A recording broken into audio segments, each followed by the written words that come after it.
Fairness would be to rip your insides out, hang you from a tree so we can expose you for the heartless, desensitized little shits that you are.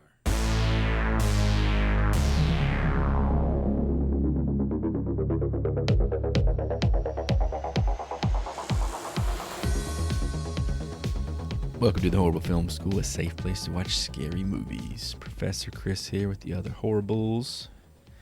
Captain Ryan Hootie. What's up, fellas? Excited to talk about the rules of the horror genre. Certain rules. And everyone's favorite janitor, Professor Joseph. Well, welcome back from spring break, boys. Speaking of spring break, who's ready to scream? And who's ready to cream? Today's assignment, 1996's Scream. The lesson? Movies don't create psychos, they make psychos more creative. The killer of Scream, Ghostface, was based on a real-life serial killer named Danny Rawling, a.k.a. the Gainesville Ripper. The Gainesville Ripper murdered 5 students in Gainesville, Florida, posing bodies and placing heads on shelves to show his great work. Jesus. After he was detained by the police, thank God, he stated that the killings had been inspired by Halloween and his love for the horror genre. Well, you just took the fucking wins right out of my sales, because that's like the big one I had. Oh, Jesus Christ. Okay. No, you're good. I didn't realize, so the movie was directed, obviously, by, as Chris said, Wes Craven, written by Kevin Williamson. I didn't realize that horror was basically dead. Much like wrestling in the 90s, pro wrestling, it was dead. So, early 90s, so was horror. And Scream brought it back and then created this whole new genre of like movies such as Urban Legend or Valentine. Is it Valentine? Valentine. And I Know What You Did Last Summer. Kind of a whole new genre. It was like a whole sexy teenage party of 5 type of thing after that, you know. The Faculty could probably be thrown in there. Yeah, there you go. Well, yeah, as who discussed, the Gainesville Rippers is what the killer was based off of. The working title for the movie, while it was being made, was actually Scary Movie. They eventually, I think that wasn't going to play very well. Like, the movie's already meta enough, so the fact they're trying to shove it in your face with the whole Scary Movie title, I think that didn't sit well with the Weinstein brothers. I was trying to avoid that topic. So obviously that's where the parody movies took their name from. And I can say, watching this again for the upteenth time, it was so hard to differentiate some of the shit that Scary Movie did from Scream, you know? Every time they said Dewey's name, I thought fucking Doofy Doofy. sticking his dick in that fucking vacuum cleaner, bro. Don't interrupt me when I'm cleaning my room. Wait, there was a line that David Arquette said, I wear this badge every time I'm a real man, I'm not a boy, get making fun of me. I was like, is that Dewey? Like from the Scream movie? So, Hootie, I know Chris doesn't like this movie. What's the better meta horror movie? Scream or Cabin in the Woods? Fucking trash. Trash Can in the Woods. I like Cabin in the Woods. I'm not going to say Trash Can in the Woods. Like, it's fucking jackass. But because of Wes Craven, I have to say Scream. Dude, I think Cabin in the Woods is like... Get the fuck out, I think Cabin man. in the Woods is so fucking good. It's a very good movie. You think it's better than this? I think honestly, the dialogue in this movie is so fucking cringe. On YouTube, there's a documentary I found, as I try to for all these movies. And everybody talked, like, almost the entire cast talked about how great the dialogue was. And I like, kind of like Joey, I didn't think it was all that great. I mean, it was like... It's typical 90s shit. And it's a product of its time. I think it's good. It's poppy. It's sexy. It's funny. Chris, is your brain leaking? Think about fucking Saved by the Bell. Think about what people were watching in the 90s, dude. This was all that, plus, like, violence and sex and gore. Have you watched Saved by the Bell in a while? No, not since I was, like, in high school, probably. It is. It's tough. But going back to this whole Cabin in the Woods argument, to me, Cabin in the Woods is you took Scream and you gave it to a Marvel movie director. I have 2 directors that passed on this film. Well, 3, if you count Wes Craven. Wes Craven passed on it. George Romero passed on it. And a personal favorite of the Horrible Film School, Sam Raimi, passed on this film. All right, without further ado, let's hop into the legendary 1996's Scream. So, you got a boyfriend? Why? You want to ask me out on a date?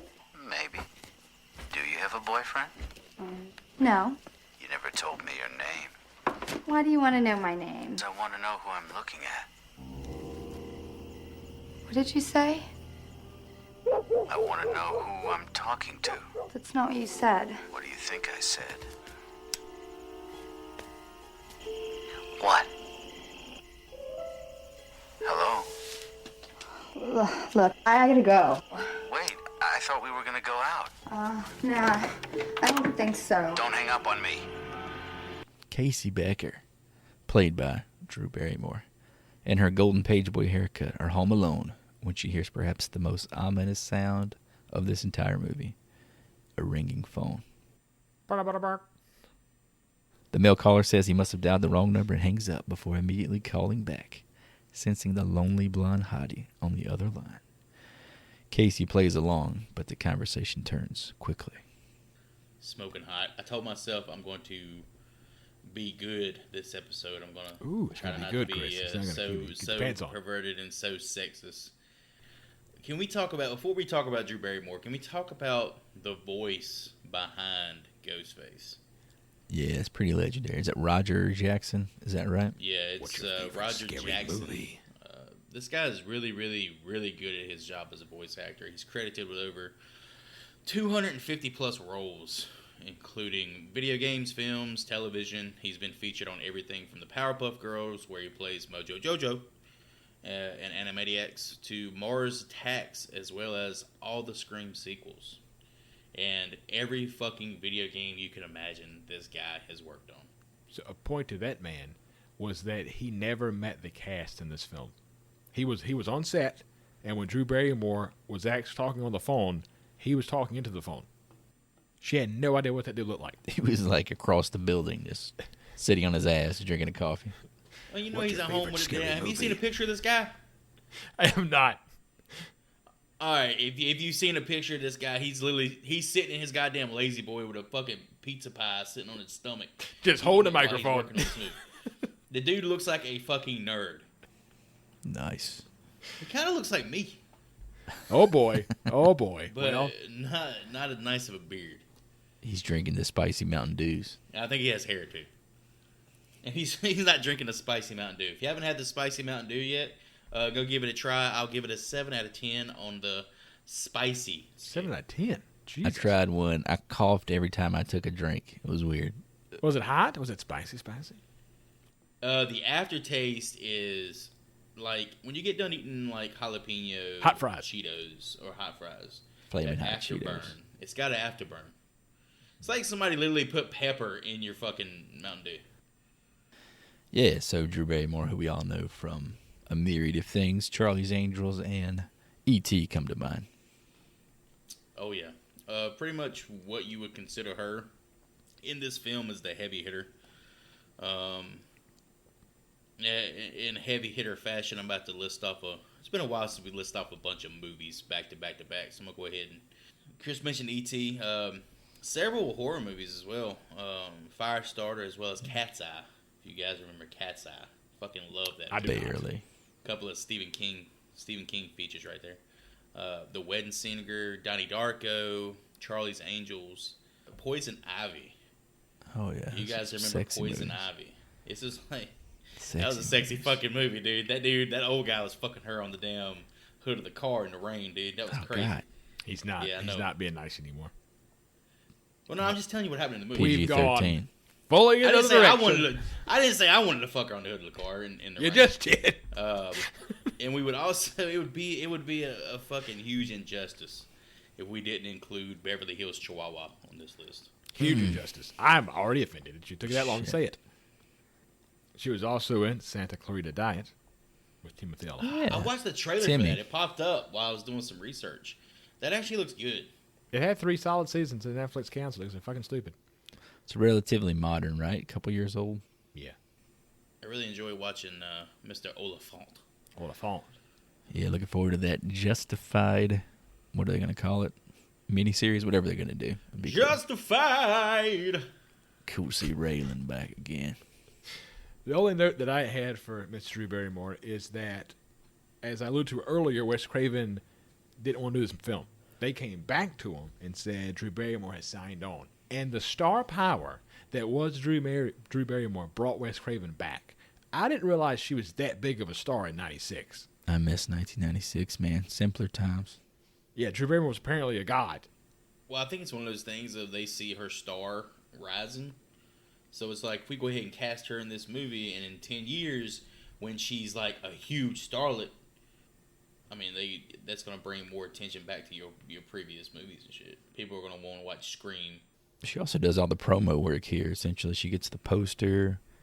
Like, every advertisement you see for it is basically her face, right? Her and holding that phone. So she came on to the film as Sidney Prescott. And like 2 weeks before they started shooting, she came back to them and said, I have something come up, another role. I can't do Sidney Prescott. So she got the opening girl role. Yeah, I think that's kind of for the better. It definitely gives us more of a Hitchcock feel. Like referencing back to Psycho, where you have all this investment in this one big star, and then not even halfway through your movie, they're out of the picture. So with our girl on the hook, the killer reveals that her boyfriend, Steve, is tied up on the back patio. And so begins the iconic horror movie trivia bit. If Casey answers the questions correctly, she and Steve live. Otherwise, they're going to get got. She handles the warm-up question with ease, but the follow-up less so. As fans of this show well know, who is the killer in Friday the 13th? Jason Voorhees. was the killer. Casey exclaims, Jason, it was Jason. Only to be proven wrong. Jason's mother, Mrs. Voorhees, was the original killer. Jason didn't even show up until the sequel. I'm afraid that's a wrong answer. Lucky for you, there's a bonus round, but poor Steve, I'm afraid he's out. His muffled fucking screams outside. Drew Barrymore said, my boyfriend plays football and he's this big tall guy. Steve was like Michael J. Fox out there. Steve is 5'8". He's big and he plays football and he'll kick the shit out of you. Is that Doug Flutie out there? I'm thinking they're the same mindset as you. Like, we got this guy cast in this role, and she just said he's a big motherfucker that can play football. This dude's the punter for the football team, apparently. I mean, punters don't matter, but they made a point to dress him in his fucking Letterman's jacket to show, okay, yeah, he does play football. He's a He's cat. wearing a Letterman's jacket. He obviously plays football. there is a piece she glossed over that to you two I know means nothing, and to the audience probably means more of nothing. But she put Jiffy Pop on the stove. Yes. And when I watched this when I was a kid, I thought that was the coolest thing in the world because my parents never let me get that stuff. They always like the microwave popcorn bags. So to this day, I've never had Jiffy Pop. It's the dangerous popcorn. Well, I think that's definitely like S tier popcorn because you get every kernel, right? Because you got that direct heat. I don't know. So using that microwave bag bullshit, I mean that's A lot of kernels. Yeah, it's a lot of kernel, a lot of teeth breaking kernels. I'll also say, unfortunately, watching this did remind me of something we touched on a couple months ago, a little film by the name of Annabelle, which also featured a stovetop situation getting out of control. So Casey flips on the patio lights and finds out what Steve's insides look like. Proof that listening to this show can save your life. Casey refuses to answer the next question. Which door am I at? A chair smashes through the patio door windows and the chase is on. Casey runs out of the house armed with a kitchen knife, but it doesn't take long for the cloaked figure in the ghost's mask to catch up to her. Stab to the chest and some violent choking leave her on the ground with only the strength to remove the killer's mask. She sees the face with a look of recognition just before another fatal stab. Casey's parents return home and hear her last gasps over the open phone line. Dad instructs Mom to go to the Mackenzie's house. Shout out to Halloween there. In this scene, the father walks to the back of the house to the patio, cuts on the lights. Where is Steve? And did he see Steve and not give a fuck? Well, I think he only made it as far as to like their, I don't know, their foyer Oh, the They see, foyer. like, they see the patio furniture is like thrown through the back of the back door. There's a bunch of smoke in the house where the Jiffy Pop's still popping on the fucking stove. There's a huge football player supposedly gutted in the backyard. Doug Flutie, what the fuck is he doing They haven't found the miniature human being back there who's gutted with a Letterman lawn jacket. gnome. There's some football player back here who's gutted. The Lollipop Guild just got fucking gutted on the back porch. I did like the Halloween shout out telling the mom to go to the Mackenzie's house. Mom makes her way out, but all that ends when they spot Casey, gutted and hanging from a tree in the distance. And that is how you start a horror movie. Did either one of you guys have a feeling of deja vu seeing the hanging sequence? For me, it actually reminded me of the hanging from Suspiria. Oh, yeah, I could see that now. Yeah, I blocked the movie out of my mind, but yes, it does remind me now. With the vibrant reds and shit, like during the stabbing sequence. Now that I've seen that movie, I definitely can see some sort of parallels. But this whole sequence is probably the best opening sequence in all of horror. Definitely for probably me and you, and I don't know about Hootie, but for me and you, definitely the most memorable. You didn't like the recap in Evil Dead 2, Joey? Come on. Oh yeah, I mean that was all right, but this is on another level. The Friday the 13th Part 2 flashback sequence, Oh my Friday God. the 13th was incredible. But this is You ain't got to see the good. first movie. Just sit here and watch this. But yeah, this whole sequence, like the actual kill itself, is probably the most gory thing in the entire movie.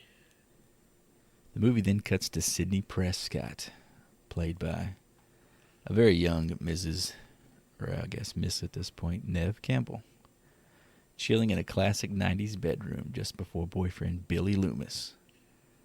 Another shout out to Halloween there. Played by Skeet. Is this supposed to be Johnny Depp Ulrich? Oh, you talk about a shout out to fucking Halloween. This is a shout out to Nightmare. This is Johnny Depp. This is Johnny Depp's Glenn coming through the fucking window. A little less cocaine with this guy than Johnny, okay? Plus, with all his digits intact, got all his fingers. I mean, this dude looks just like Johnny Depp from Nightmare on Elm Street. For me, Neve Campbell was giving off Jennifer Aniston leprechaun vibes. She had like the same weird cotton dress, kind of the same look as Jennifer Aniston. Yeah, they definitely tried to prude her up, but she is very attractive in this movie. That she is. Very attractive. She's very wholesome as well for a while. I think it's the freckles. The freckles, man. That's what gets me. It's just so cute. Yeah. It's no. It's the teeth. Teeth are cute, too. I'll give her that. The teeth. She's got cute fucking teeth. It's a weird thing to say, but she has. And another thing is the bangs. Oh, this movie is so... Everybody has bangs besides Maggie Who has the better bangs in this scene, Sydney or Billy? Billy has some fucking iconic bangs, man. Billy's got some fucking bangs. I remember people wanting the Billy bangs around this time. Like, people styling their hair that way and shit. I knew that. I could remember that as well. And I looked at what he had going on. And he just has long hair that's gel back. And then, like, a little bit of the front. A little bit of pieces, yeah. Like, topped Oh, over. yeah. Motherfucker had the crybaby, that's for sure. Do you guys remember the actual, like, box art for this movie? You talking about the face, the white face with the hand covering? White face, and you got the cast. No. Yeah, then Billy had a goatee or some shit. Billy had a didn't he? fucking goatee. Oh, he That is did have a weird. goatee. Yeah, super strange. Just in case they recast him with David Arquette, I guess you can kind of superimpose his face. It makes He him has more a goatee menacing. and shit on there, yeah. But do you guys, can we talk about these two actors right quick? Yeah, let me finish this paragraph, then we'll get back to him here. All right, sounds good. We cut to Sydney sitting in the bedroom. Boyfriend Billy comes prancing through the window looking for some nookie. Dad comes in full cock blocker, mentions going out of town for work, then deuces out. After some horror movie inspired pickup game, Billy gets to rub some thigh before he is led out back the window by the obviously traumatized Sydney. Obviously traumatized. She just showed him titties. But she's Ain't nothing traumatized she's about hesitant. She's with Johnny Depp. She's with the sexiest man in Hey, school. I'll- and she's still I'll say- hesitant. that. I'll settle for a PG-13 relationship. Would you, I'll boys, turn want a bad picture of boys the out. relationship? What I does that sure the mean? fuck would. What does that mean? Boom, titty. This is a great scene between these two actors here. And like we said, it's really hard to separate this from the scary movie spoof shit because they ripped this scene really fucking hard. particularly when he's talking about the Exorcist bit. He's like, I was watching The Exorcist on TV. It got me thinking about us. Edited for TV. It reminds me of us. And then in Scary Movie, he goes, I was watching The Exorcist. It got me thinking about us. Billy, if this is about the time I masturbated with a crucifix. It's just What great. about when he goes to rubber fucking puss and his goddamn got hair and shit everywhere? She has a It's been a chastity while. belt. It's electrified. Remember that shit? Because, oh, fuck. I did not realize Scary Movie was like that close to this movie. Dude, That's like- Scary Movie is so. It is really, it's heavy on screen more It than puts anything this else. movie. It does a lot of like horror movies, but it puts this movie in its fucking crosshairs. Yeah, it's heavy on this one. It's definitely worth a rewatch. It's But fun. it is great, man. Oh my god, it's great. I have to say, these kids got some nice-ass houses. 2 houses into this movie. These are some nice fucking houses these little white kids super have. nice houses. Yeah, we're looking at white These, American suburbia. Yeah, California. these houses were actually filmed in California, but before that, North Carolina was actually considered as well. Nice. Houses weren't North big enough. Carolina, come on and Houses raise up. weren't big enough, Joey. This one's for you. Take your shirt off, swing around your head like a helicopter. So what we got to say about Miss Campbell and Mr. Ulrich here? Oh, let me go ahead and chime in on Miss Neve Campbell, Miss Party of Five herself. Before we go any further, if you haven't seen Wild Things, turn this podcast off right fucking now. Well, don't do all that. Grab a fistful of McDonald's napkins and a gallon of unscented lotion. Fire that bitch up. I You're remember welcome. She was also in The Craft. him saying he's gonna be nice in this episode, Chris. I Well, did. I was going to. I but really then it's remember like, that. That Now movie I'm is sorry. a pinnacle of my coming of oh, age years. I really enjoy the fake smoke. Pun with Kevin Bacon. intended, coming of age. Kevin Bacon. You do see Kevin Bacon's dick as well. That's No, another plus. no, you don't, because there is fog. Fake dick? now. There's, Oh, Did they you added damn- fog. Did you pause it and enhance it? yeah. Enhanced. You- Enhanced. No, You because said, y'all "Let me told see me the-" about that, and I watched it on television. Oh, this is years Oh, ago. what the fuck? Watched it on television. Get out of With here. the television version, there's some fake fog right there. Google images. Look at that dick. Yeah, put that in my Google search. Okay, make sure I'm on the work laptop. Mr. Kevin Bacon's got a hole, boy. He accidentally sets it as his wallpaper on the work laptop. Whose picture of a massive dick is this? It's Kevin Bacon's. I'm sorry, I On the was next Google video search. call, that's his background. Kevin Bacon's big ass dick. Yeah, that movie is it's a special movie. And throughout, apparently Joey throws the movies out. I throw the TV shows out. Neve Campbell is in the new Netflix series Lincoln Lawyer. Well, I guess it's not really a spoiler to say, but she made a life off of this franchise. She's in Scream 5. It's like a spoiler. She's on the cover, for the love of God. If you've seen any promotional material for any of the sequels, then she's heavily featured, She's literally the Harry Potter of this universe. pretty much. Skeet Ulrich is also in Scream 5. Skeet Ulrich. Goddamn! Spoiler alert. Is Joey, it real? tell me about Skeet Ulrich, Joey. I know you got some deep dive. Jesus. Chill factor, chill factor, chill factor. Oh, God. Imagine the movie Speed, but replace the charismatic Keanu Reeves and eternally lovable Sandra Bullock with Skeet Ulrich and the guy who played Radio.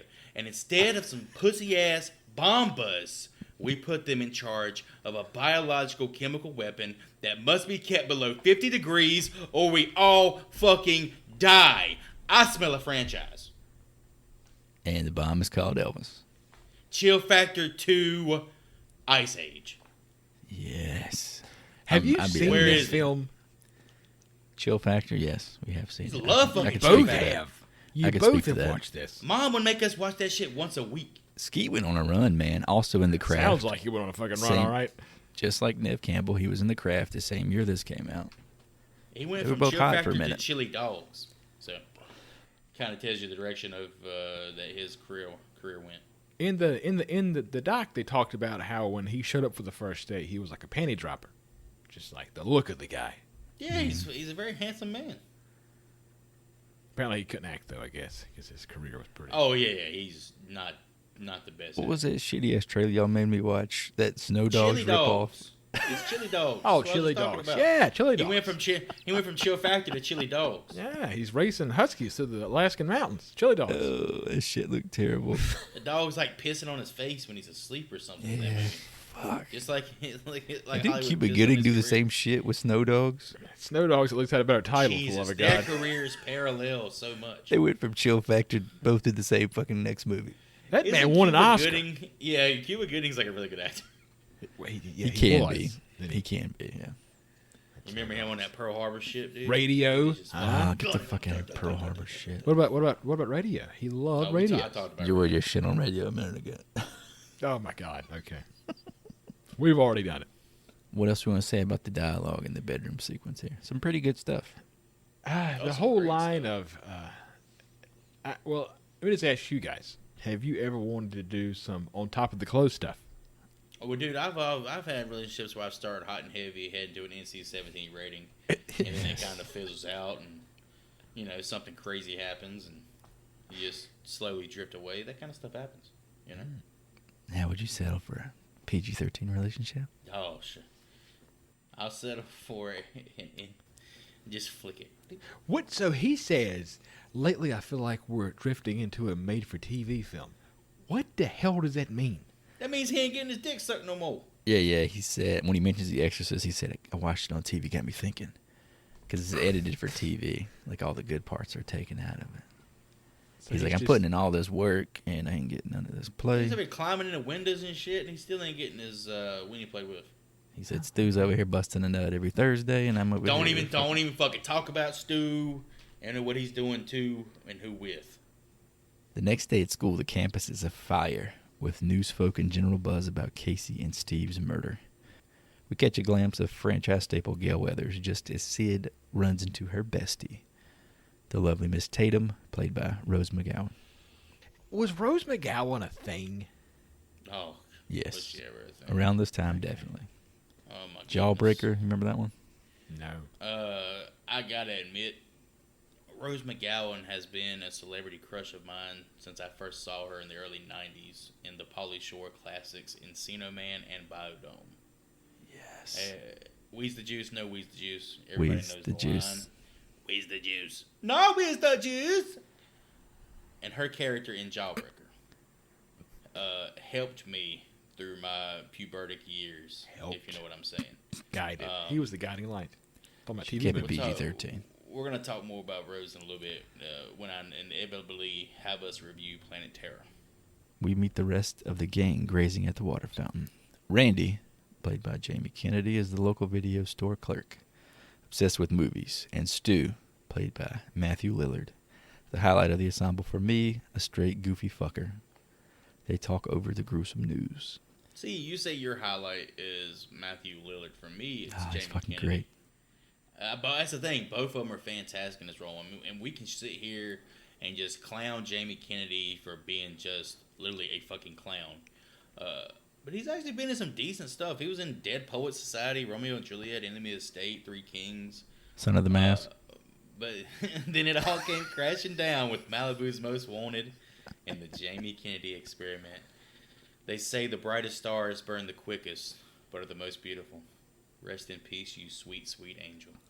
Hootie, tell me about Matthew Oh. Lillard. So, I used to be a big Matthew Lillard guy. Watched everything Oh, that he shit. made. I've never heard anybody What say the that. fuck? I know. What are you big on? Oh, I thought I was big. Hootie's going real big here. We're talking about Summer Catch. We're talking about what's the one with Freddie Prinze Jr. I know Summer Catch is also He banged Brittany Murphy in that. Scooby-Doo. Scooby Doo. Oh, God. She's all Yeah, that. too. She's all that. That's what I was thinking about. 13 Ghosts, which we will review. We will yes. review on Oh, the to show. God, not. Jesus Christ. 13 Ghosts was fantastic. That movie fucking blew. It's been a while. I loved it as a kid. I loved it as a kid. It might suck now. I have That no dude idea. from the USA Network TV show Monk. Monk. That dude fucking sucks. He is not a lead actor. Yeah, I mean, I just really enjoyed his work when I was a kid. I'm not sure if it holds up now. I think it held He's up in lovable, Scream man. for sure. He's fucking lovable. Yeah, he's just like a cool dude. He's a guy that you wanted to be. At least I did. Oh, in this movie, he's fucking fantastic. He is great in this movie, and especially like the climax. It really shows his I don't know, his range. I guess like his range for playing a manic killer guy is fucking great. I think that's what I appreciated more than the Jamie Kennedy. The Jamie Kennedy character is obviously supposed to be funny, but Stu is just fucking goofy. I just appreciated that And- more. Also, being a huge Scooby-Doo fan as a child. Obviously, Oh, yeah. As an adult. Well, can we all agree there's never been a more spot on casting than that of Matt Lillard as Shaggy in the Scooby Doo universe? And he has ridden that.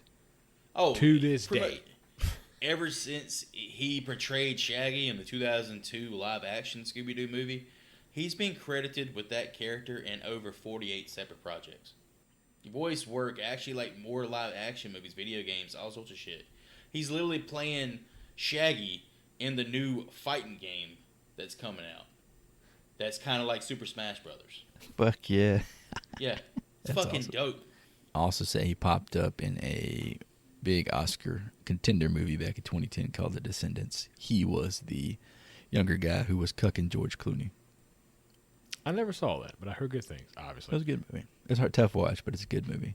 Essentially, his wife goes into like a coma. She's brain dead, and he finds out she was cheating on him. Yeah, it's a bit With fucking Matt hard. Lillard. That's With tough. Matthew Lillard. What woman in their right How did he fucking get the mind casting? would touch Matthew Lillard knowing you got George Clooney's ass at home? He was young, man, young and long and strong. I also got to shout out the liver alone joke here. It's pretty good. Liver alone. Very, very punny. Very punny, Mr. Lillard. At her nice-ass house and with her father out of town, Sydney makes plans to stay with Tatum. As she flips through channels, she pauses when she hears an old familiar voice. So no one told you life was gonna be this way. Ba-da-da-da. Gail drops the bomb, and we learn that Sydney's mother was killed almost 1 year before. I thought it'd been funny if she flipped through an episode of Friends when she was on the couch, but that's just me. Courtney Cox in this role, man, I hated her when I was a kid. But, like, the older I've gotten, the more I've come to, like, appreciate her drive.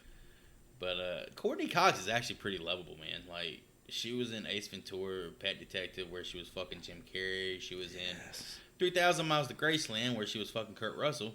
And Friends, where she was fucking Matthew Perry. I like how This George woman just connects. fucks. Just who they Just fucking. the fucking. Who did they fucking that? Well, funny enough, she actually fucked somebody else in this movie. That means she liked David. So, well, hold on now. I think I done found one I like. Have we introduced Mr. Dewey, Deputy Dewey? Nah, yet? not officially. I got him a bit down the Yeah, road here. So. We'll talk about him here soon. Which we haven't really got a proper Gail introduction yet. She's just been in the peripheral to this point. Waiting for Tatum, Sydney takes a nap. As darkness sets in, a familiar voice rings up our girl. After some coy back and forth, she realizes she is talking with the real McCoy. Do you want to die, Sydney? Your mother sure didn't. The killer springs from within the house and attacks her. After a short but intense struggle, the killer disappears. Just in time for boyfriend Billy to come prancing through her bedroom window. At first, Sydney is relieved, but a cell phone falls from his pocket. She runs downstairs and opens the door, only to run into the sheriff's deputy, Mr. Dewey, played by David Arquette. Billy is arrested, and they all head to the police station. The fucking scene where she opens the door and he has the mask. The way they did it. I'm gonna do it again. The way they did it in fucking Scary Movie. Pops right to my goddamn head. He fucking turns. He has the mask and he looks at the mask and he jumps. Officer Doofus. Oh, shit. So yeah, here we meet David Arquette, who would be the future Mr. Courtney Cox. Mrs. Courtney Cox. Yeah. First of all, that's WCW World Champion David Arquette. You want to God damn it, describe you're him? right. Describe Crown him him. with his earned title. I got a note here that says if one of you guys don't quote Ready to Rumble, I'm gonna quit the fucking show.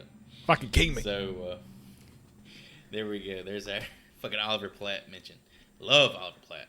So David Arquette of Eight-Legged Freaks fame, which I argue with anyone is actually a decent comedic horror movie, and we're gonna cover this shit one day, guaranteed. Was also in 3,000 Miles to Graceland, where he was not fucking Courtney Cox, but she was still fucking Kurt Russell. This is the second time y'all have referred to him as a woman, by the way. Cucking Courtney Cox. More like David Arquette, am I right? He's actually younger than Skeet Ulrich, and he's obviously supposed to be playing like the more adult of the group here, but he's younger than the main high schooler. Oh well, he auditioned for the role of Billy. Oh, it just would not have been the same, David. I'm sorry. Imagine if he got it and he was the one trying over the clothes stuff with Sydney. Yeah. This With goofy the mustache. This fucking mustache tickling her lips and shit. I also think it's funny that this motherfucker drops like a Nokia phone. I'm assuming he was like playing Snake or some shit on it. He's got one of those fucking VTech children's phones with the big ass buttons. To what Joey had spoke on, David Arquette winning the WCW championship is considered the worst thing that has ever happened in professional wrestling. I fucking love he's got the goddamn lure for what all that's going on. Here's another bit of trivia for you. He still wrestles in an amateur league. To that, he regrets that. It's a documentary, Dark Side of the Ring. He did a hardcore match where he got stabbed and cut open so much that he had to get stitches. Like, now they use like fluorescent light bulbs to crack over your head. I don't know why. And it like went inside his body. But he won the WCW title in 2000. And WCW closed its doors in 2001. I think we've talked about the history of David Arquette quite a bit. He was in Never Been Kissed with Drew Barrymore. There you go. God damn it, he was. That's your last bit. Are you gonna kiss me now, Drew? I don't know, David. You gonna shave that shit off your face? After some standard questioning, Dewey leads Sydney and Tatum out a back entrance, only to be accosted by Gale. Sydney drops the bitch and we head back to Tatum's and Brother Dewey's crib. I did think it was funny here. Here's a line that didn't age well. The sheriff talking to Billy. What about the line that David Arquette says to Rose McGowan? What did Mama tell you? When I wear this badge, you treat me like a man of the law. Treat me like a man of the law. Oh, while his voice is cracking and shit. While at Tatum, Sydney receives a phone call from the killer who tells her she made a mistake by fingering Billy, just as she had done before. He ends their conversation by saying she will find out who the killer is soon enough. Cue Nick Cave and the Bad Seeds. This fucking song is fantastic. My only Red Right exposure Hand ever to this song, and this song is like, it's been on my Spotify list ever since I've gotten a Spotify. This song is fucking dope. Yeah, it's fucking great. It was repurposed in a most recent series, Peaky Blinders. They use it as their theme song, so it reminded me to go back and add it to my Spotify. Peaky Blinders. Peaky Blinders, are you fucking kidding me? Are you jonesing me? Hey, bro, are you jonesing me? Well, people are just I'm part of the Peaky fucking Blinders. What are you part of, bro? I'm there for the Cillian Murphy and the Tom Hardy. Give me more of that. Oh my God, have you heard season 2 of Taboo is in production? What is Taboo? Holy shit. This is like the most crazy fucking miniseries. You didn't see that? This is the one that Tom Hardy and his dad wrote. This shit is dope, man. Oh my God.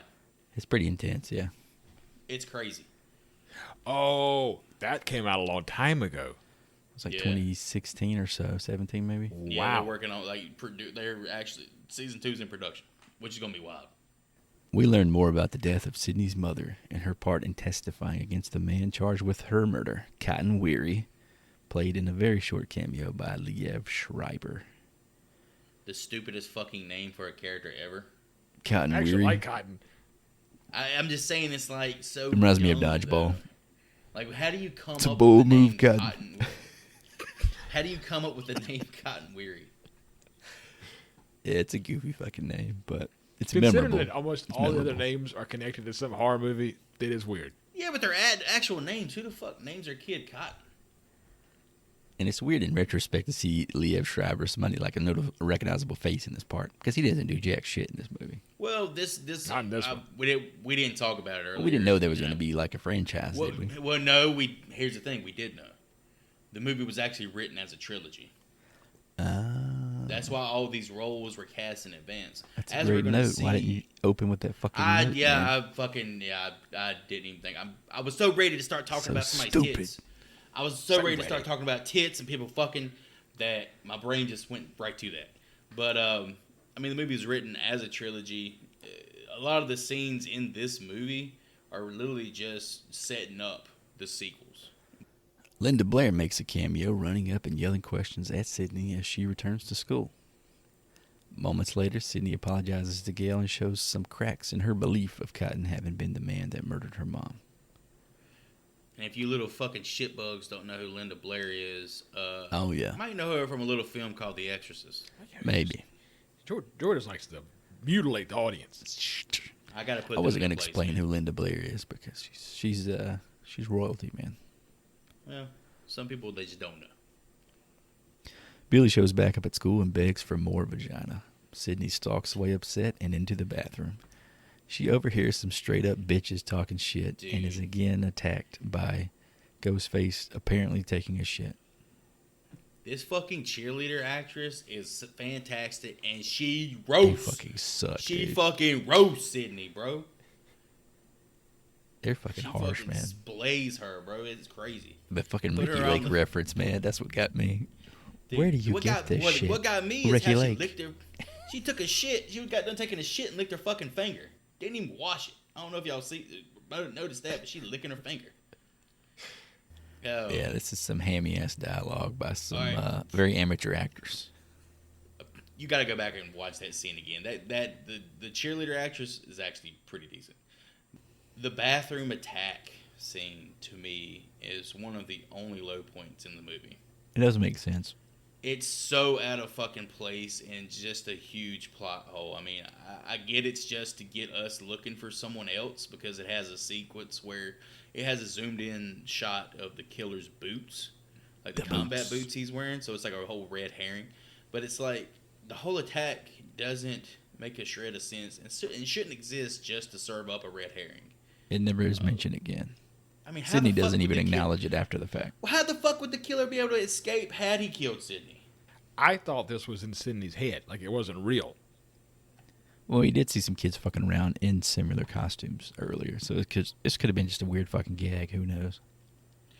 This scene right here is one of the most discussed scenes in the whole lore universe of Scream and all of its like sequels. It kind of sets the groundwork of just what the people of the town think about Sydney's mom, and a lot of like, I guess, Scream analysts or whatever the fuck you want to call them, diehard fans think this shows motivation for Sydney to actually eventually play Ghostface.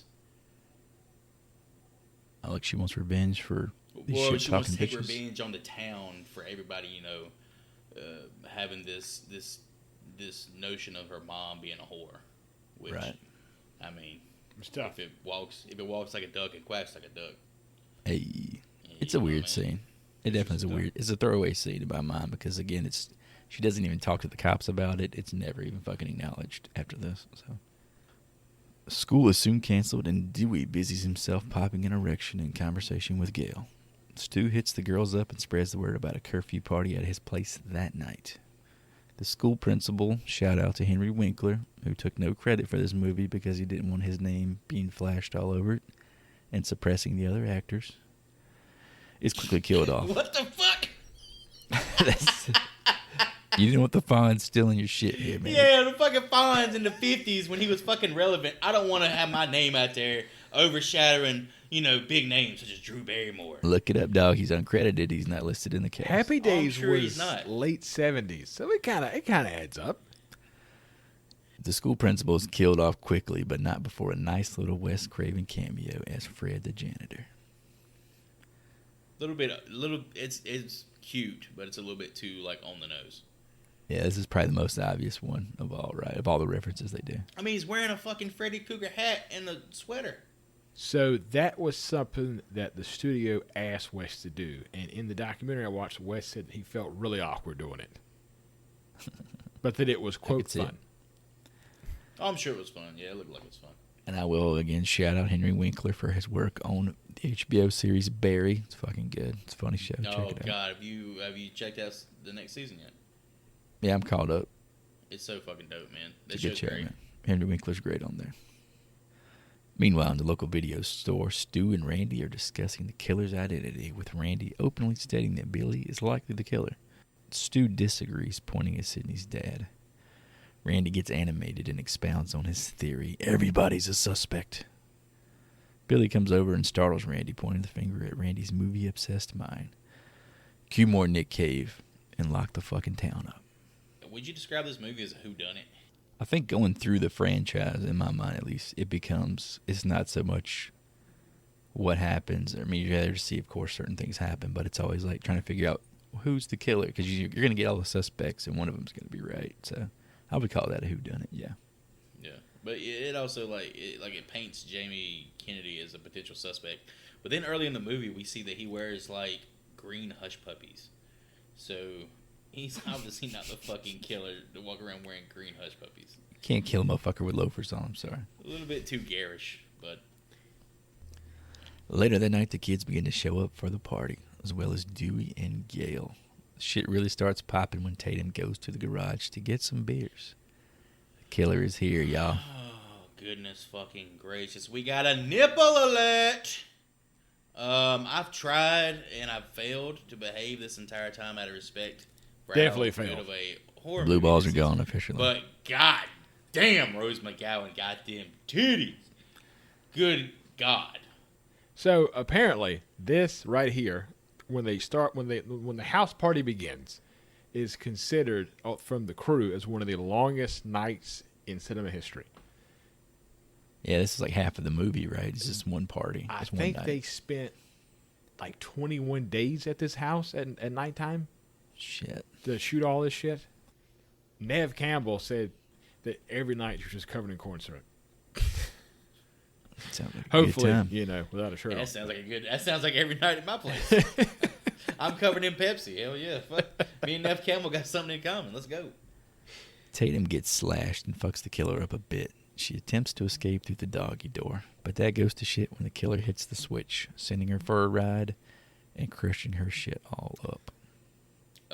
As much as I have a fucking huge crush on Rose McGowan and the Tatum character and how it hit me at just the right time at this point in my life, this scene right here is another shit scene, in my opinion.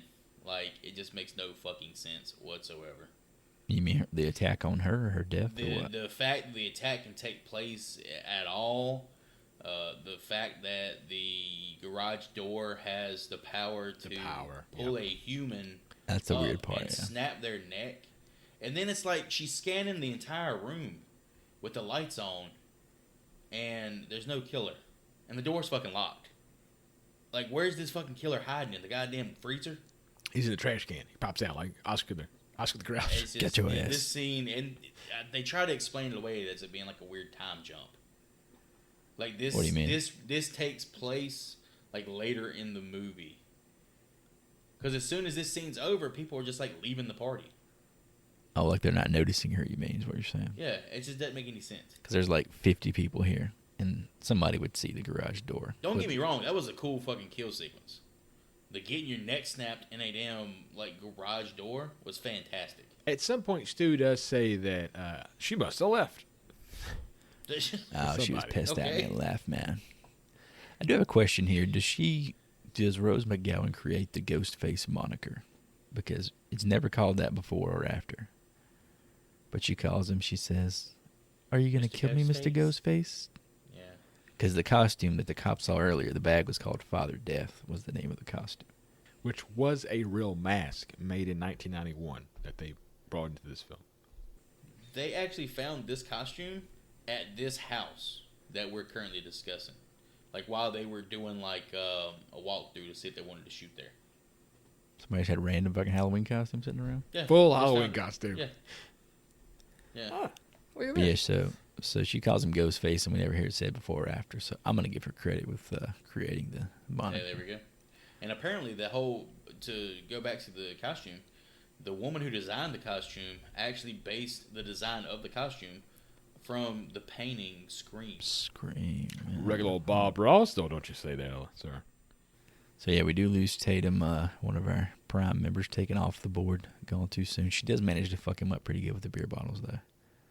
It's funny because Ghostface is like the goofiest, clumsiest of the of the big serial killers.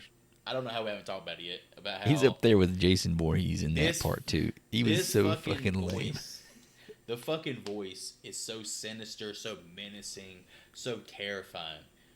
The actual killer itself is fucking Gumby. He got some This slapstick dude's like- qualities. These women are kicking the shit out of him. Yeah, in this he gets movie. fucked up. Everybody's kicking his ass. Meanwhile, Gail and Kenny watch the live stream from the camera she hid inside the house. Based on the distance from the house to the van, the video is experiencing a 30-second delay. She exits the van and is joined by her horny partner in crime, Deputy Dewey. This is such a cool setup. This whole 30-second delay thing. You know it's gonna lead to something fucking awesome. And again, they're doing a movie in a movie. Just to add more fucking meta to Yeah, it's them. great. You wait till Scream 2. I don't know if you guys wanted to do any more actor talk, but We're talking about Dan from Deadwood here. We're talking about Dan from Deadwood. W. Earl Brown. Kenny, you fat bastard. We got to talk about this guy. He's a main That's character. where I saw him from. And he's a main character, and he's a writer for one of my favorite series of all time, Deadwood. He plays Dan Doherty, and he plays him well. Al's right-hand man, right? Dude, I fucking love that show. It's so good. Even the movie was good. Like the one that came out 10 years after it should have. Yeah. You cocksucker. What's that? Cocksucker. Oh, cocksucker. That cocksucker. He also voiced the character Bill from the Last of Us video game, but will unfortunately not be reprising his role in the upcoming HBO series. That role is going to Nick Offerman. But yeah, he gets fat shamed a lot in this. I'll say that much. It's a bit cringy. There's a scene where he's driving up to the fucking house and he stops, and there's a goddamn potato chip bag that goes out the window. Throws it on the ground. I was like, He really, drives Wes? off. Really, Wes Craven, you had to add that scene. We needed that. He's just overweight. He's not even that fat. I mean, he's just overweight. By today's standards, by 2020 standards, he's a healthy man. Healthy man, Chris. Juicy boys. Got a clean bill of health. Back at the party, Billy arrives and leads Sydney upstairs. The rest of the kiddos are downstairs watching Halloween, of course, which Randy uses to frame the iconic rules to survive a horror movie. You don't know the rules? Well, not only does fucking Billy show up, Billy does a jump scare through the front fucking door in front of everybody for some reason. Yeah, that was kind of awkward, too. That was weird. He not only steps out and, lunges at Sydney, but he goes, rah! He's just rah. What are you doing? Matt Oh, Lillard, God. Matt Lillard said, "Goddamn, Give me some pussy. Matt Lillard jumps back, pulls the fucking hunting knife out. Damn it, Billy. Damn, you just kind of gave away the game. Dude, put that away. Jesus. We're not there yet. Just like the rest of the movie where he's fucking cutting eyes to him, stop fucking doing shit. So in honor of this, we have to list the rules here. Number 1, you can never have sex. Never. Number 2, you can never drink or do drugs. It's an extension of the first rule. Number 3, the final rule. Never, ever, ever, under any circumstances, say, I'll be right back. I'll be right back. I'm going to go get a beer. You want one? Yeah, sure. I'll be right back! Oh, I'll see you in the kitchen with a knife. The fucking downstairs in the Halloween movie mirrors the fucking upstairs. And Sydney turns in her V card. So, can we talk about this for a minute? Because here's where I got. God damn it. Here's where I got pissed. Now Hoodie's getting horny. We got to talk about No, this. I'm Why not was horned up. Billy's I'm dick actually- shown? I can see how hard his nipples are through his shirt. I'm actually horned down because you literally thought this guy was trying to kill you, I don't know, a day ago. And now you're like, you know what? That was kind of hot. I think I'm just going to just give it all to you. Actually, it was earlier that same day, remember? 'Cause they had the Okay, we're argument at talking school. about less than 24 hours. She thought Oh, this yeah. dude was going to kill her. At the fucking school, he said, all right, your mama dead. You got to get over that shit. We trying to fuck. Yeah, And for then real. she's What just he like, said. you know what? Maybe I should get over it. You know what? Fuck it. You and those Banes, I can't say no. It's been too long. They do have a fantastic exchange here. This is what I'm talking about. This is just good fucking dialogue. They talk about life's a movie. It's just one big movie, Sydney. Only you don't get to choose your genre. And she says, well, why can't that be a Meg Ryan movie? Or maybe even a good porno. And that's when my dick comes out. Daryl. Did he Daryl. say, did she Daryl. say that? And he goes, Daryl. do you really mean that? Then you know he's about to fuck, man. Yeah. That boy's been waiting on that shit for like 2 years. He's such a cool, badass character for him to go, do you really mean that? It was the chub talking. It wasn't him, man. Give him a fucking break. Yeah, All he's his got blood's out of his head. Here's what it comes down to. Nev Campbell's character in this is the type you gotta fucking make sure she's down for this shit. You Otherwise, sure? you're gonna catch a Now you lawsuit. good. Because if you good, I'm good. Then we all gonna be good. I'm gonna get Sajid Yeah, good. you pretty much gotta get her ass to sign a contract. Otherwise, you probably get fucked. So yeah, more meta on meta here. We have the insistence you can never have sex, and we cut to Sydney giving it up finally. Insinuation she's probably gonna die, right? And he even blocks the nip shot. I mean, come on. The partygoers soon receive word of the principal's death and head to the football field to check out his corpse, leaving a select few alone in the house. They said he's hanging from the fucking goalpost on the football The field. guy says, "Let's go before they cut him down." Bunch of pieces of shit, man. Hell yeah. Outside, Dewey and Gail narrowly escape the party boys' speeding car on their way to the school's football field. Did you motherfuckers happen to catch what he says to the car as it rolls up to him? Like slow down or some shit? Motherfucker had his hands out and says freeze to the goddamn car. They flop on one another, kiss, and then spot Sydney's dad's car. We got a fucking plot twist, boys. See this right here, not to gloss over the the reveal that the car is there and her dad is the potential killer is also potentially there. This whole sequence with Gail and Dewey, it's pretty much just setting up the sequels, showing their romance and their character arc. Because this is it's so out of place for the actual movie itself. Like it literally has no bearing on like. They spent like 10 minutes together. I don't know why they're so ready to fuck. You know? Gail Hailstorm here with You're stepping on my foot, fat ass! Get off! Fucking scary movie. You're on my foot, fat shit! Oh, yeah, that was that Mad TV lady, right? That showed that. I only touch the top of the breast. I feel like we got to put scary movie It was in so here simple. now. I want to watch it now. I'm probably gonna watch that shit when we get done. Post-coitus, Sydney asks Billy some questions, still showing some disbelief in his story. That changes when the killer bursts in and stabs boyfriend Billy. So begins another chase sequence with Sydney just making it outside. So knowing what happens, because we've seen it so much, you can tell that it's fake when that scene happens. And it's cut in a very unique way compared to the other killings. Yeah. That and the shirt has no holes in it.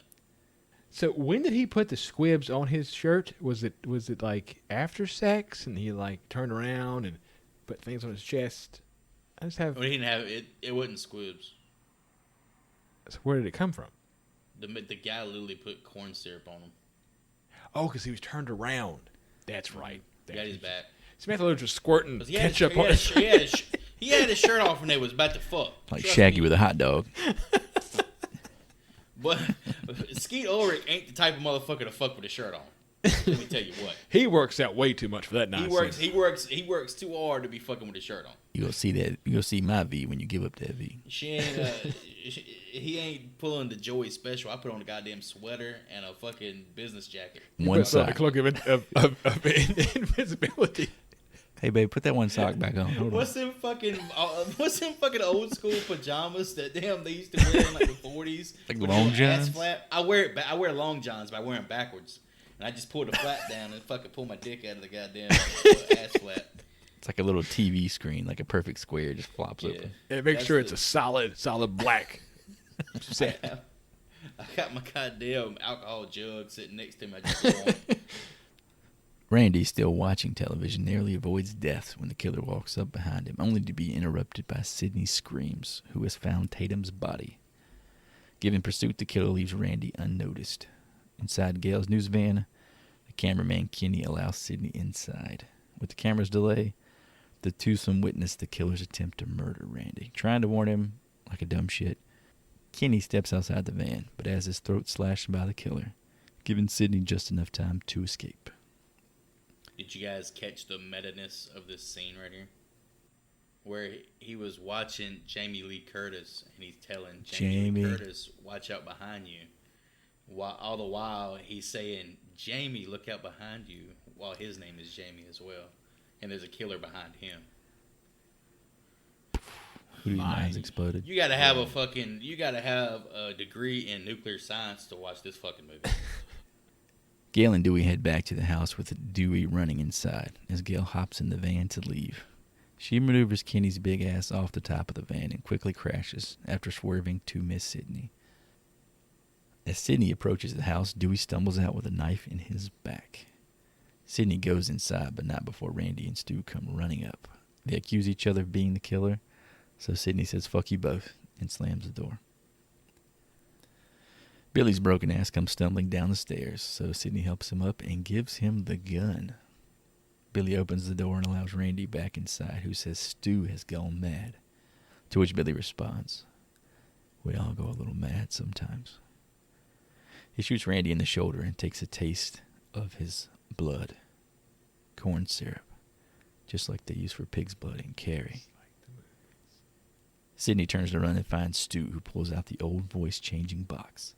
Surprise, Sydney. I remember watching this as a kid for the first time and being absolutely shocked. Like there's only 3 people left. But the fact there was 2 killers. I was a Matthew Lillard guy. Okay, again, no, not Maddie. Not Matthew. So the truth is finally revealed. The murders were carried out by both Billy and Stu. How fucking creative is that for the screenplay, man? Yeah, that was mind blowing to me. 2 killers. It's like you're talking about all these rules that you have to abide by when it comes to like horror films, and it's like you're breaking one of those cliches, having 2 killers. And I picked up on that there was some, I think, one-sided love from Stu towards Billy. Like there was a weird vibe. He was definitely a disciple, man. They had going on. Follower. Like Billy tells Sydney that her mother had an affair with his father, which caused Billy's mom to leave, abandoning him. They murdered Sydney's mother and framed Cotton. To make matters even better, they have abducted Sydney's father, planning to pin the murders on him and paint themselves as the only survivors. Fellas, okay, let's face it. Sydney's mother was no Sharon Stone. She was no Sharon Stone. Let's face it, Sid, your mom was no Sharon Stone. It's like Sharon Stone kid, the hot girl. Everything that happens in this kitchen, everything that Stu does in this kitchen is the fucking highlight of the movie for me. It's fantastic. Stu and Billy stab each other in non-life-threatening places to better frame their narrative, but that begins to go to shit when Billy cuts a little too deep, man. I think you got too deep, man. I really would you. Gail pops in with a pistol, enough of a distraction for Sydney to escape. Twosome deal with Gail, knocking her out, and begin the hunt for our girl Sydney. I really like this fucking part when Stu gets on the phone when she's calling him. Hey, he's fucking so. Did you really call the police, Sydney? Yeah. My parents are gonna be so mad at me. He also like, I think I'm dying. Billy, I think I'm dying here, man.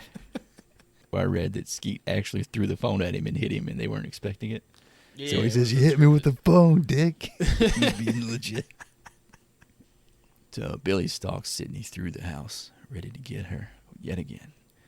She manages to pop his ass with an umbrella, then outmaneuvers Stu before dropping a television on his dome. Too many movies killed Stu after all. Randy pops back up, injured but alive, crediting it to the fact that he is a virgin. And here comes boyfriend Billy, popping up, knocking Randy out, and pouncing on Sid for some more violent choking. This reminded me of Joy. Oh, baby.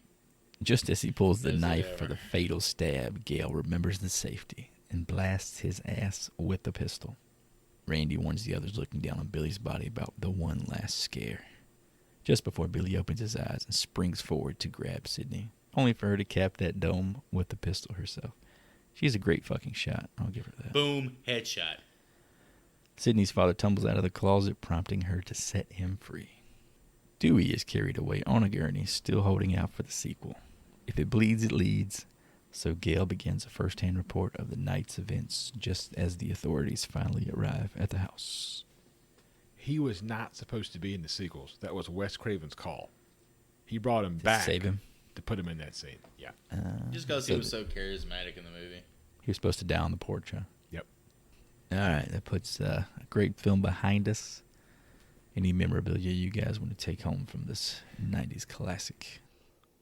I made it a point to bring up the popcorn in the beginning of the movie, and my prop is that Jiffy Pop because I wanted it as a kid. To this day, still have not had it. Have no idea what it tastes like. I'm imagining it's heaven in your mouth.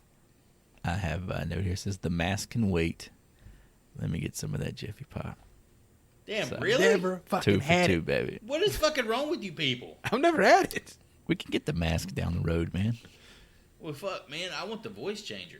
I don't want it for any, like, nefarious reasons or anything. I just want to be able to call in an obscene amount of food from Domino's and be able to keep just a shred of my dignity. We got the popcorn in the bag. Let's look at some fan reviews real quick here before we get to our own opinions. Start with the good, because I think positivity is important in life. This is a review from IMDb by user Sanchuge25 from May 2017. Title is, I think this is an awesome thriller movie I have ever saw. In this story, a serial killer who is dressed as a white-faced ghost starts killing everyone in the town. Luckily, a girl escapes from the serial killer, but she finds that her friend was killed in a party. I think this is an awesome thriller movie I saw. I think everyone should go for it. Recommend this movie to all. All right, other end of the spectrum, we got a 1 out of 10 review titled, This Movie Sucks. My man. From Murderer218. Good God, was that supposed to be scary or something? This is the perfect movie for your 14-year-old acne-infested, can't-get-laid, MTV-watching loser of a child. I'm sure they would like it. Maybe they can watch it after Dawson's or the new Seventh Heaven or Saved by the Bell. What a waste of videotape. 1 out of 10. Unfortunately, 0 is not on the list. With those in the books, let's go over our grades here. Fellow professors, here's an assignment turned in by Mr. Wesley Craven. What do you choose to hand down as a grade? Scream for me was a great film for its time when I was a child. It holds up very well. Some of the movies we've done definitely do not hold up. Looking at you, Friday the 13th, Part 2. And love Wes Craven. Again, I'm a Matthew Lillard guy. How many times I have to say that during this damn show. Might be the only time besides 13 Ghosts that I get to just go in all Matthew Lillard. Oh, shit. I would fucking burn this podcast before we watch 13 Ghosts. Yeah, that's better than The Cabin in the Woods. So with that, I will give Scream from 1996 an A-, because it's not in the echelon of an Evil Dead 2 or even a Nightmare on Elm Street for me, but it did bring back the horror genre, and it sent the movie industry into a whole new world that brought us classics such as I Know What You Did Last Summer.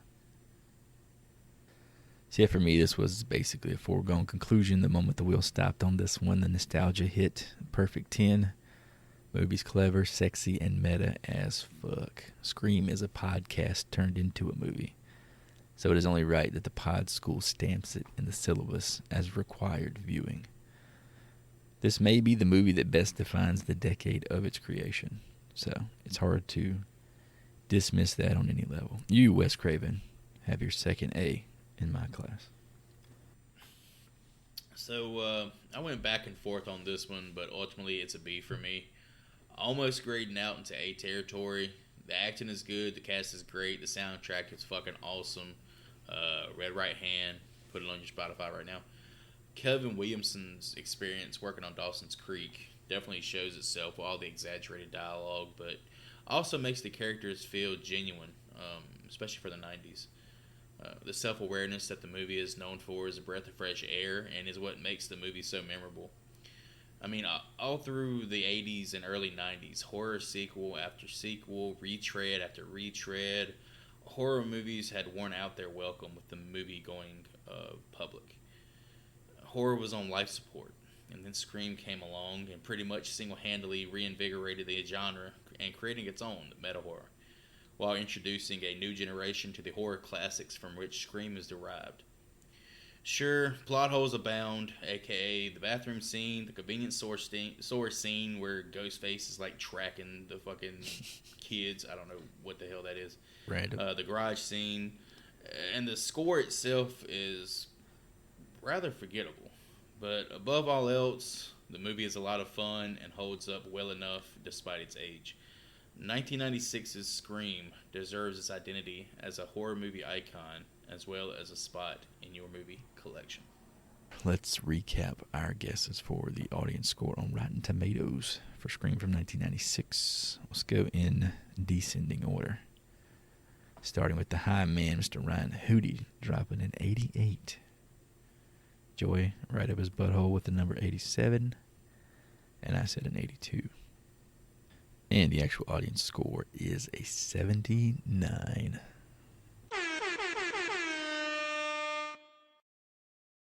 Which puts me in the driver's seat for the first time in quite a few months here. I'm just go with what my heart says. In the interest of helping to promote a recent great film by a recent director, Mr. Ty West, I propose that we go check out his first big horror movie called House of the Devil. Alrighty, folks, we're going to hop on YouTube, check out the trailer for House of the Devil from 2009. And here we go. Shout at the devil! I can tell you like it. I love it. It's perfect. About the deposit, I'll agree to Nice waive house. all the deposit stuff. You just give me the first month's Side down, we'll motherfucker, call it you a know day, what all that right? means. It's hard coming up with all that money, Oh, isn't she it? got that Waltman. It's gonna work out. You're not the one with $84 in the bank account and I checked her right on Monday. You know what you should do? Hi, Greta I'm Gerwig, calling who in the hell is regards to that? the babysitter flyer posted outside my dorm. Tonight's big eclipse is now well underway. I feel a little weird just dropping you out here So in the indie, middle man. of wherever we are. Is that the house? Oh, Tom Noonan. Creepy fucker. You have to forgive me, Samantha, because I've not been completely honest. We're from the desert, you know. You see, She's taking a shit. we actually don't I have a think she child. was taking a shit. They lied to They don't have a you. child, do It they? creeped me out so much when But he it's said that. $400. This equals first month's rent and then some, and all I have to do is sit inside and watch TV. This is huge. Oh, that's This such one a night good changes setup. everything for me. I forgot that part of it, honestly.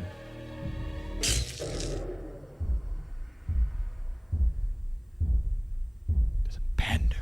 What the fuck was that? Here we go. Are you not the babysitter? Fucking pizza box. Talk to me, Lord. Talk to me.